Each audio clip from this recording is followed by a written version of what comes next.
سال دهم بعثت برای رسول الله صلی الله علیه و سلم سال بسیار سختی گذشت. شاید اگر بگیم تلخترین و سختترین سال عمر رسول الله صلی الله علیه و سلم این سال بود اغراق نکردیم. همون سالی که بعدها از طرف مورخین و سیره‌نگاران به عنوان عام الحزن، سال غم و اندوه نامیده شد. رسول الله صلی الله علیه و سلم دو وزیر داخل خانه و خارج خانه را از دست داد. وزیر داخل خانه مادر مؤمنان خدیجه رضی الله عنها دار فانی رو ودا گفت و رسول الله صلی الله علیه و سلم رو با یک دنیا مشکل و مشقت تنها گذاشت. در خارج از خانه ابو طالب عموی رسول الله صلی الله علیه و سلم، همون کسی که از 12 سالگی سرپرستی رسول الله صلی الله علیه و سلم رو به عهده گرفته بود، با وجود اینکه ایمان نیاورده بود اما دست از حمایت و همراهی برادرزاده خودش محمد مصطفی صلی الله علیه و سلم بر نداشت. وفات ابو طالب و خدیجه کبری رضی الله عنها در فاصله نزدیک در این سال رسول الله صلی الله علیه و سلم رو در مقابلش سختی ها و مشقات آماج حملات قرار داد. قریش و مشرکین مکه بعد از وفات این دو حامی رسول الله صلی الله علیه و سلم جری‌تر شدند، بر شدت دشمنی و عداوت خودشون افزودند. رسول الله صلی الله علیه و سلم نه تنها این دو مشکل و مصیبت رو در این سال تجربه کرد، بلکه تلخ ترین روز عمرش یعنی روز طائف رو هم در این سال داشت. همون روزی که از اون بعدها به عنوان تلخ ترین روز عمر یاد فرمود. روز طائف، روزی که مردم در اون شهر به جای اینکه از رسول الله صلی الله علیه و سلم و دعوتش استقبال کنند، ایشون رو سنگ باران کردند و زخمی کردند. در این سال سختی های زیادی بر رسول صلی الله علیه و سلم رسیده بود و قراره که 3 سال بعد رسول الله صلی الله علیه و سلم به مدینه منوره تشریف ببرن، هجرت بکنن. تقدیر الله این گونه است. الله متعال قصد داره تا پیامبر نازنین خودش رو دلداری بده، تا رسول الله صلی الله علیه و سلم احساس تنهایی نکنه و اگر خدیجه و ابو طالب در کنارش نیستند جای خالی اونها رو زیاد احساس نکنه. رسول الله صلی الله علیه و سلم از طرف الله تعالی هدیه بسیار بزرگی رو دریافت میکنه. رسول الله صلی الله علیه و سلم دعوت میشه به میهمانی بسیار عظیم، به جشنواره بسیار شگفت. رسول الله صلی الله علیه و سلم از طرف مالک عالم الله جل جلاله دعوت میشه با فرستادن فرشته مخصوصش در کنار این خانه کعبه مکرمه. رسول الله صلی الله علیه و سلم از طرف الله متعال به سفری فراخوانده میشه که بخشی از این سفر روی زمین از قبله تا قبله، از مسجد الحرام قبله دوم به سوی قبله اول مسجد الاقصی در فلسطین شبانه حرکت میکنه سوار بر براق و از اونجا بعد از امامت بر انبیا و بعد از زیارت مسجد الاقصی به آسمان ها سفر میکنه و به ملاقات الله تعالی میره در بالای عرش الله متعال. این هدیه از طرف الله متعال، گویی الله متعال میخواد به بنده خودش، به رسول خودش محمد مصطفی صلی الله علیه و سلم بگه ای پیامبر ما، اگر مردم مکه، اگر مردم طائف، اگر مشرکان دور برت اطرافیان دعوت تو رو نپذیرفتند و از تو حمایت نکردند و تو رو یاری نکردند و با سنگ از تو پذیرایی کردند، در مقابل الله تعالی با فرشتگانش و تمام انبیا از تو پذیرایی خواهد کرد در آسمان ها، در بهشت، در سدرة المنتهی، در آسمان هفتم. و اگر مشرکین مکه دعوت تو رو نپذیرفتن احساس تنهایی نکن. اگر امروز خدیجه و ابو طالب در کنار تو نیستند، الله متعال و تمام فرشتگانش در کنار تو هستند. رسول الله صلی الله علیه و سلم اگر در طائف با سنگ و دشمنی و دشنام و کینه و بغض و یا قبلش در مکه مکرمه در کنار کعبه با شکنجه ها و آزار و اذیت های مختلف از طرف مشرکان قریش روبرو شده، امروز با استقبال فرشتگان در آسمان ها، با سلام و تحیت و مهربانی و ابراز و لطف و محبت انبیا در اقصا، در مسجد الاقصی و در آسمان ها رو بروست. رسول الله صلی الله علیه و سلم تمام اون چیزهایی رو که به اون ایمان آورده و شنیده و امتش هم به اون ایمان آوردن، از بهشت و دوزخ، از مناظر قیامت، همه اونها رو با چشم سر میبینه تا نعمتی باشه و هدیه‌ای باشه. اسراء و معراج از طرف الله متعال. تقدیر الهی بر پیامبران همیشه این گونه بوده است که با کشف برخی از عجایب دنیای غیب و اسرار پنهان از دیدگان عامه بشر در آنها توان و نیروی ویژه بیفزاید تا با افزایش ایمان به غیب بر اطمینان و اعتماد به نفس آنها افزوده گردد و دلهایشان سرشار از اعتماد و توکل بر خدا شود و در رویارویی با قدرت کافران چیره دست نیرو و قدرت بیشتر بیابند. حضرت ابراهیم علیه السلام نحوه زنده شدن پرندگان که با دستان خود کشته بود را مشاهده نمود تا بر اطمینان قلبیش افزوده گردد. خاتم الانبیا از سوی پروردگار یکتا به سفر ملکوتی معراج دعوت شد. در این سفر ویژه چشمان پیامبر عالم از غیب را مشاهده کرد که پیش از این هرگز برای هیچ احد از بشر پرده آن کنار نرفته بود. در کنار آنچه از سفر اسراء و معراج رفت، پیامبر شاهد صحنه‌های از بهشت و جهنم نیز بود.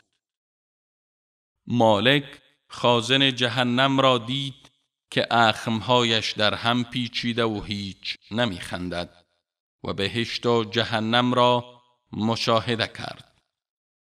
کسانی را که مال و ثروت یتیمان را بالا میکشند در حال مشاهده کرد که گلوله‌های آتشین در همچنین تصویر زنده از موعظه‌گران را مشاهده کرد که خود به آنچه مردم را پند میدهند عمل نمی کنند که با قیچی آتشین لب‌هایشان را می‌بریدند و هر بار باز لب‌های آنها از نو رشد می‌کرد و دگر بار بریده می‌شد. در سقف آسمان هفتم رعد و برق خروشان فضایی وحشتناک به بار آورده بود. در آنجا رسول الله در مسیر راه بوی عطر بسیار خوشبویی به مشامشان رسید. پرسیدند این چی بویی است؟ گفته شد این بو به سبب خانمی است که دختر فرعون را آرایش میداد. روز شانه از دستش افتاد. گفت به نام خدا. دختر فرعون حیرت زده گفت یعنی منظورت پدر من است؟ آن خانم گفت پروردگار من آفریننده تو و آفریننده پدر توست. دخترک پرخاش کرده گفت مگر تو را خدایی است غیر از پدرم؟ آن بانوی مؤمن در جواب گفت بله، خدای من و شما الله یکتاست. فرعون دستور داد تا گاوی از مصر را در آتش انداخته گداخته سازند.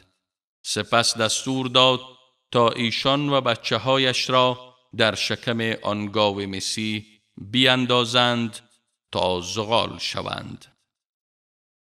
جلادان به دستور فرعون مستبد و دیکتاتور آنها را یکی یکی در وسط آن مس گداخته انداخت تا اینکه نوبت به بچه شیرخواره آن خانم مؤمن رسید.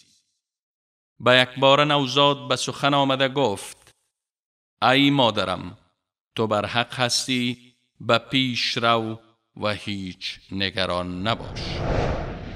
گویا زمینیان اعلام کرده بودند که محمد را پذیرا نیستند. اهل مکه از پیامبر اکرم صلی الله علیه و سلم دست کشیده بود. طائف او را راند. اینجاست که آغوش آسمان او را خواست. محمد به سوی آسمان می رود، دعوتی از جانب خداوند منان، خداوندی که پیامبرش را دوست دارد، مؤمنان را دوست دارد. جبریل از آسمان می آید همراه براق تا پیامبر را با خود ببرد. پیامبر در آنجا بود، در حجر اسماعیل. از حجر اسماعیل پیامبر این سفرش را همراه دوست آسمانیش جبریل آغاز کرد. دوست پیامبر در زمین ابوبکر صدیق، دوست پیامبر در آسمان جبریل. دوست من و شما کیست؟ من و شما که را به دوستی انتخاب کرده ایم؟ آیا دوستی چون ابوبکر، چون جبریل، یا نه دوستی که فردای قیامت تمنا می کنیم که ای کاش او را نمی شناختیم؟ پیامبر همراه با جبریل سوار بر براق با سرعت برق به سوی معراج می رود. از بیت الحرام، از اینجا به سوی مسجد الاقصی در فلسطین و از مسجد الاقصی به سوی آسمان ها. پیامبر و جبریل به آسمان میرسند. آسمان اول در میزنند، اجازه ورود میخواهند. صدا میآید کیستی؟ میگوید جبریل. آیا کسی با تو همراه است؟ میگوید بله، محمد. آیا دنبال او فرستاده اند؟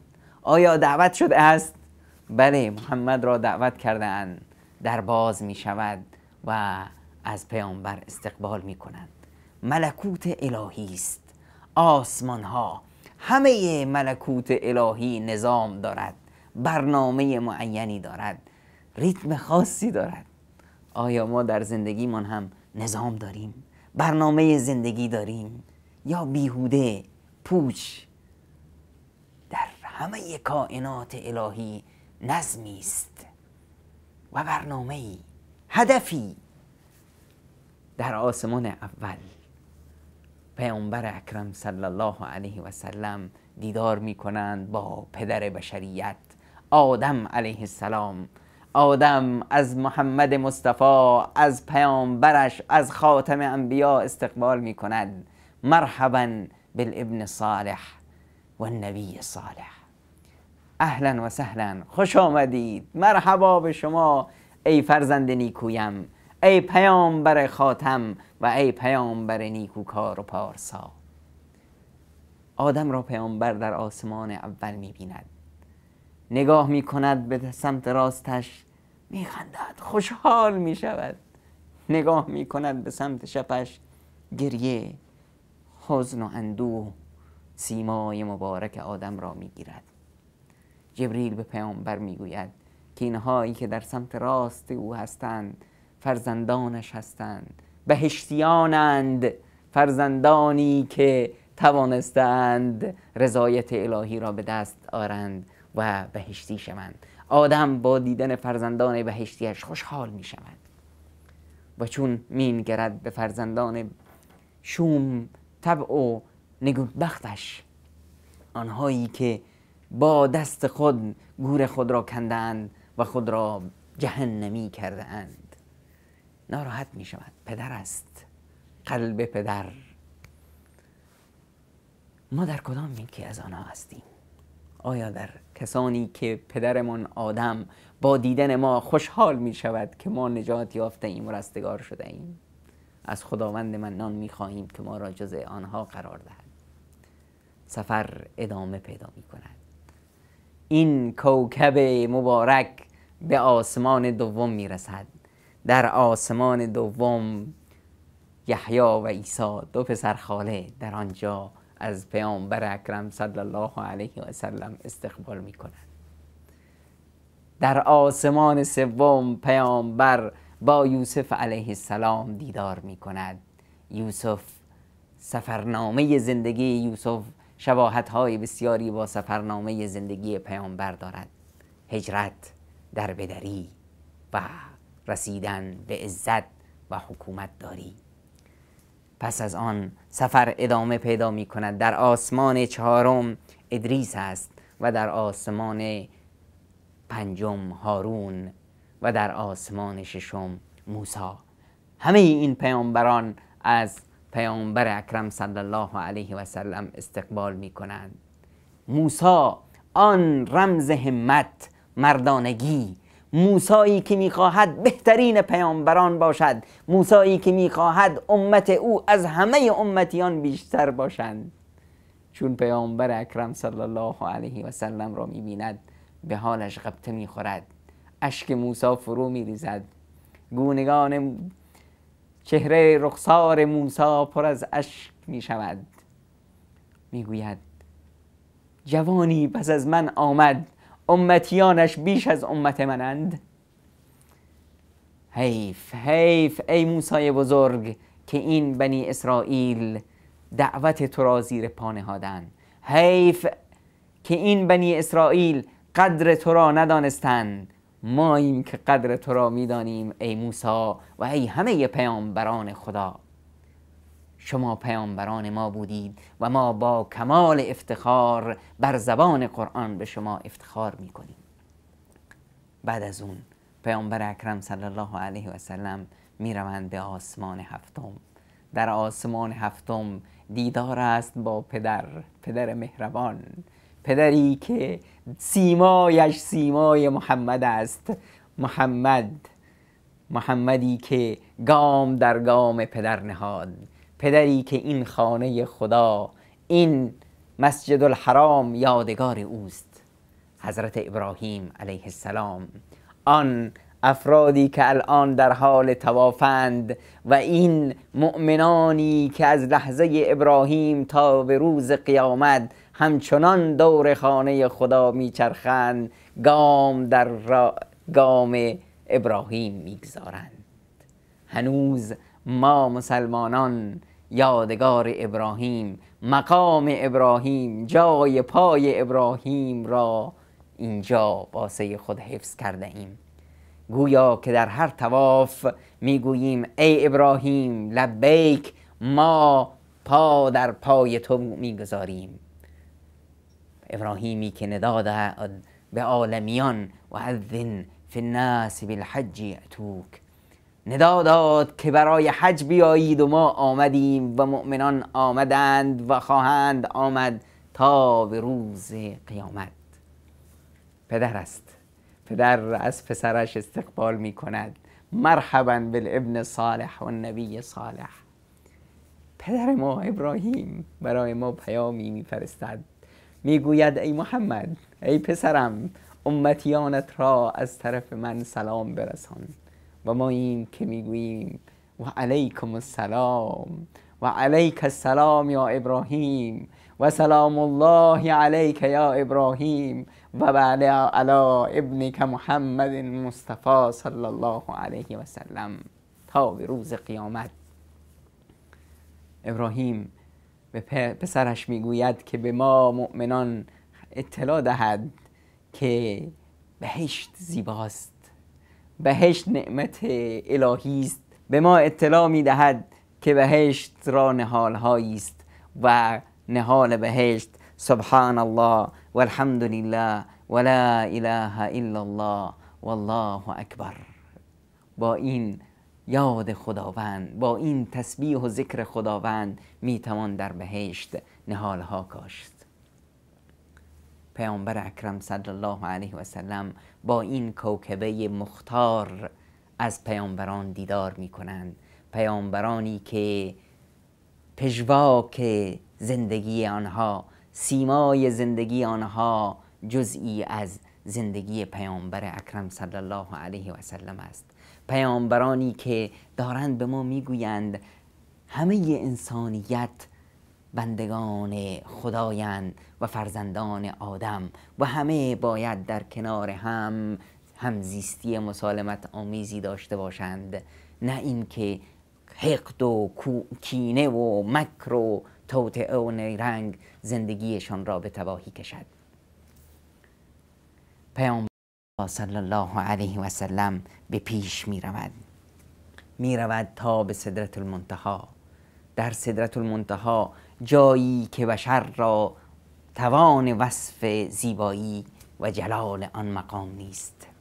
در آنجا پیامبر پیش می رود و جبریل می ماند.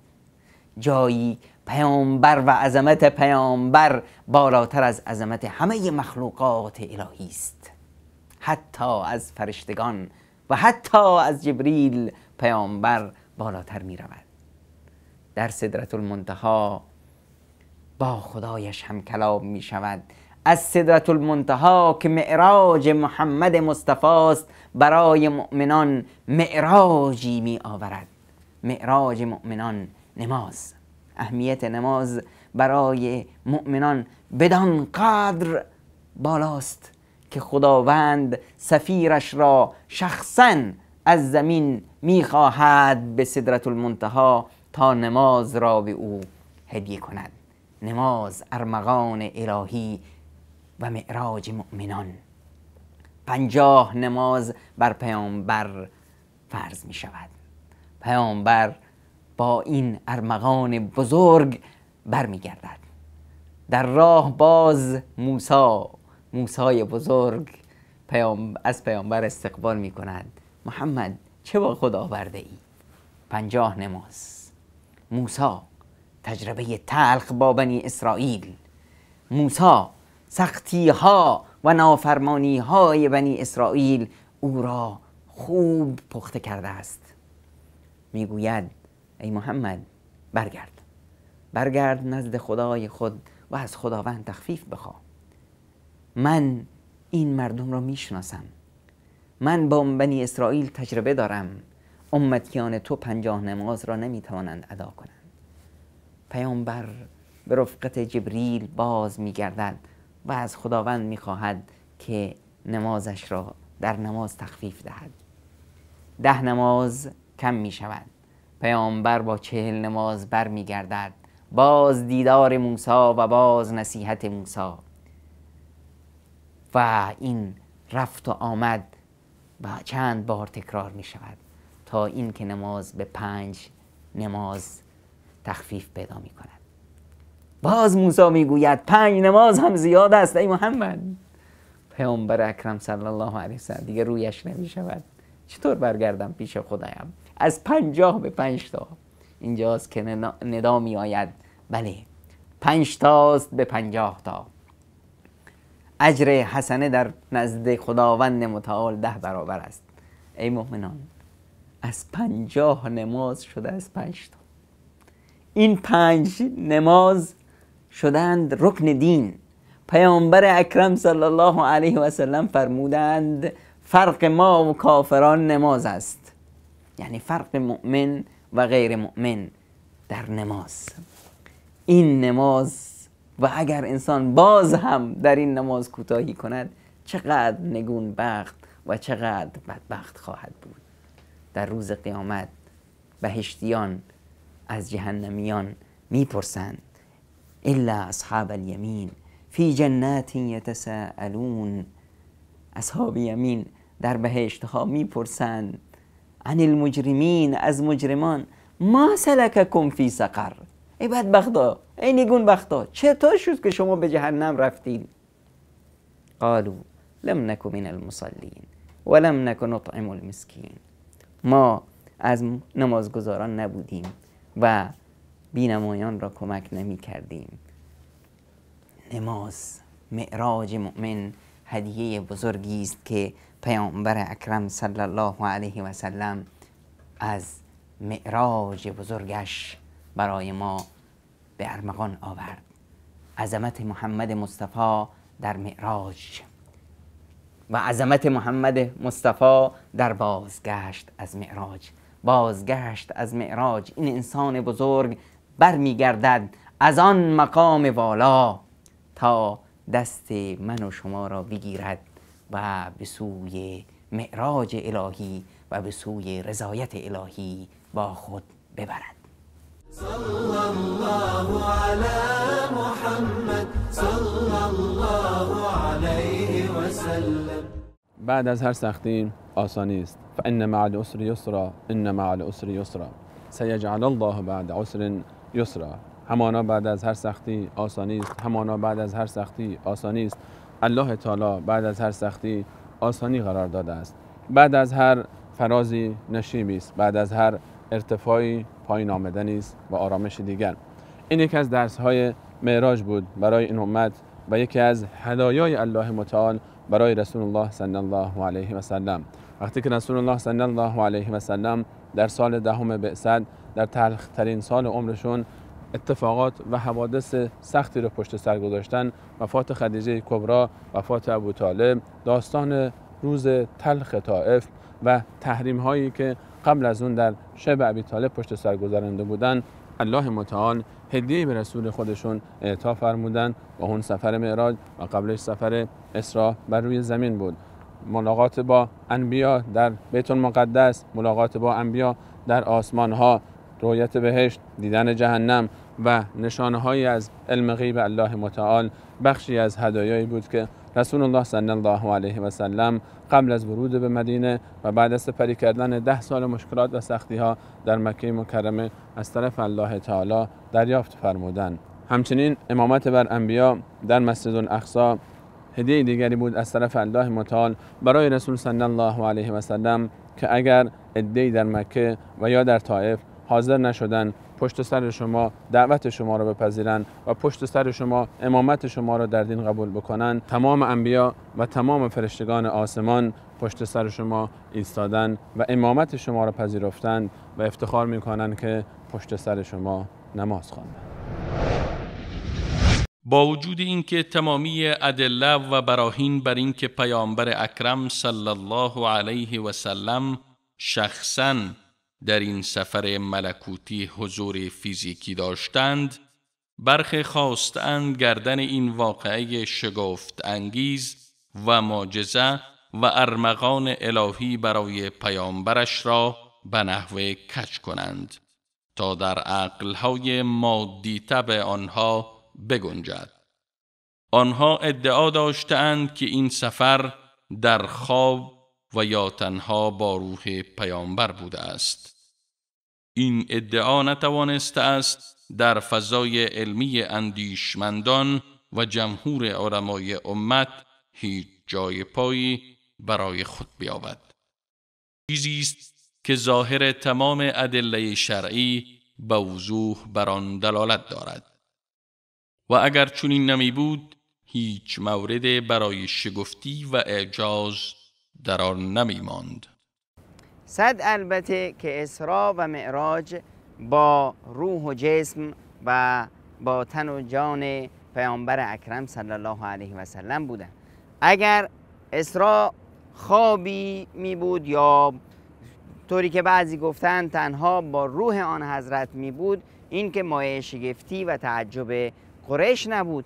حتما قریشیان قبول می کردن و اعتراضی بر اون نداشتند. در ثانی خداوند متعال میفرمایند سبحان الذی اسری بعبده، پاک و منزه است آن خدایی که بنده اش را برد. بنده خب دلالت داره بر شخص، بر روح و جسم و تن و جان شخص. صادق الوعد الامین صلوا علیه. صبح اون شب پیامبر خدا صلی الله علیه و سلم اومدن به کعبه و مشغول طواف و راز و نیاز و شکر خداوند متعال. در همچین ساعتی از صبح سر و کله ابوجهل پیدا شد تو حرم. پیامبر رو از دور دید، گفت که پس فرصت خوبیه برم یکم حالگیری. اومد پیش پیامبر خدا صلی الله علیه و سلم و گفت آی محمد خبرهای جدید چیه؟ پیامبر خدا صلی الله علیه و سلم فرمودند که ابوجهل من دیشب رفتم به بیت المقدس، از بیت المقدس هم رفتم به آسمون ها و برگشتم. ابوجهل که این حرفو شنید اصلا باورش نمیشد، زد به سر و صورتش که چی من خواب نباشم این حرفو میشنوم. گفت محمد داری با من شوخی میکنی یا جدی میگی؟ اجازه میدی من به کسای دیگه هم اطلاع بدم؟ اعتراضی نداشتن. ابوجهل پرید و رفت همه این کله گنده های تاجرای کله گنده ای که باش بارها و بارها رفته بودن به بیت المقدس و بیت المقدس رو از نزدیک دیده بودن، رفت جمعشون کرد و اومدن بیایید که یک سوژه بسیار بسیار عالی گیر آوردن، فرصت طلایی است. خیلی خوب گیرش انداختن. گفتن چیه؟ گفت بیاید ببینید محمد چی میگه. اومدن اینجا و پیامبر خدا صلی الله علیه و سلم گفتن بله من رفتم بیت المقدس و از اونجا رفتم به آسمون ها و برگشتم و گفتن یعنی تو دیشب رفتی به بیت المقدس، اون قسمت آسموناش که ما سر در نمیاریم، اما رفتی به بیت المقدس و بعدم برم گشتی همین دیشبی؟ گفتن بله. گفتم که خب حالا که اینطوره، تا این وقت مردم جمع شده بودن که بشنن چی خبر شده، چی سوژه‌ای گیر آورده ابوجهل. گفت حالا که اینطور شده شما میشه برای ما وصف کنید که بیت المقدس چه شکلی بود؟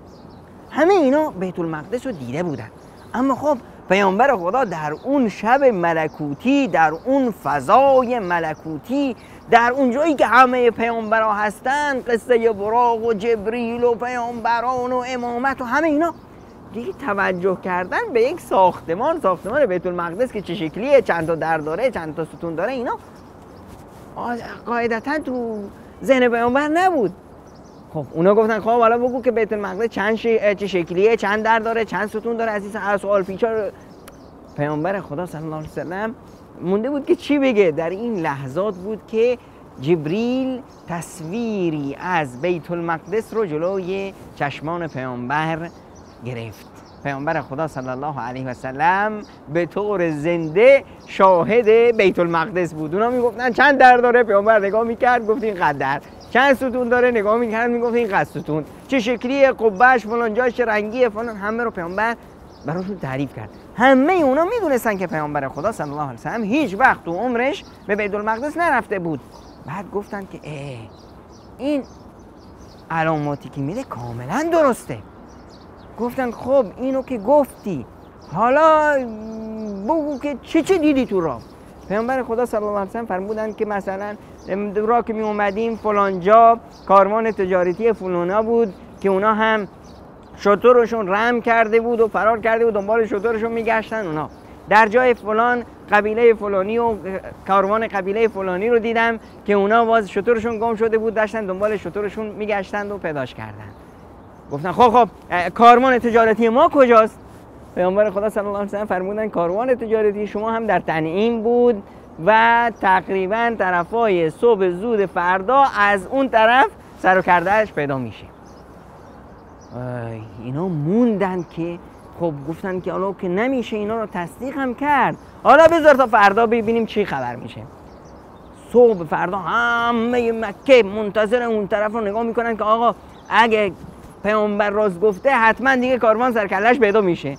همین که آفتاب طلوع کرد شروع شد سر و کله اون کاروان پیدا شد، همون شتری که پیامبر گفته بود که جلوی شتر حرکت میکنه، همه اون اوصافی که پیامبر صلی الله علیه و سلم داده بود نمایان شد.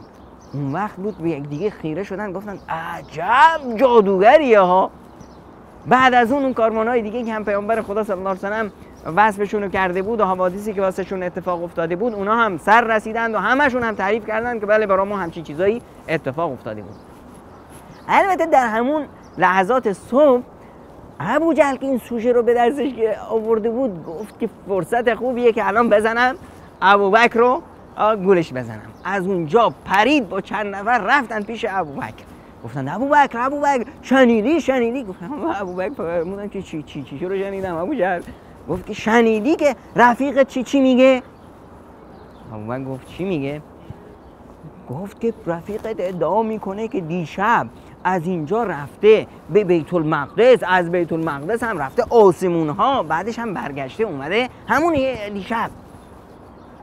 ابوبکر خب حرف ابوجهل واسهش هیچ ارزشی نداره، این مرده که همیشه دروغ میگه.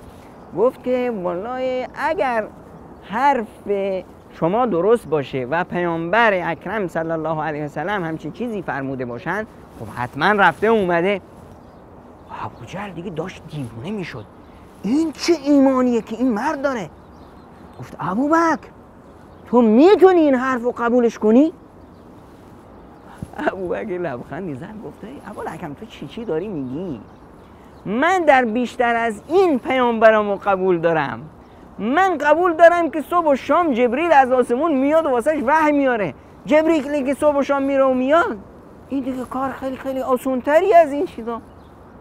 ابوجهل دیگه داشت میترکید که چطور این محمد مصطفی صلی الله علیه و سلم تونسته این مردا رو، این شاگرداشو اینطور تربیت کنه. این چه دینیه که تونسته این ایمانو تو قلبای اینا جا بده.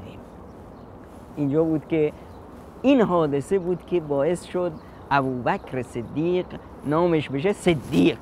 در حادثه اسراء و معراج ابوبکر به رتبه صدیقیت رسید. مسجد اقصی، رابطه مؤمنان با مسجد اقصی رابطه انسان با یک ساختمان یا با مشتی خاک و گل نیست.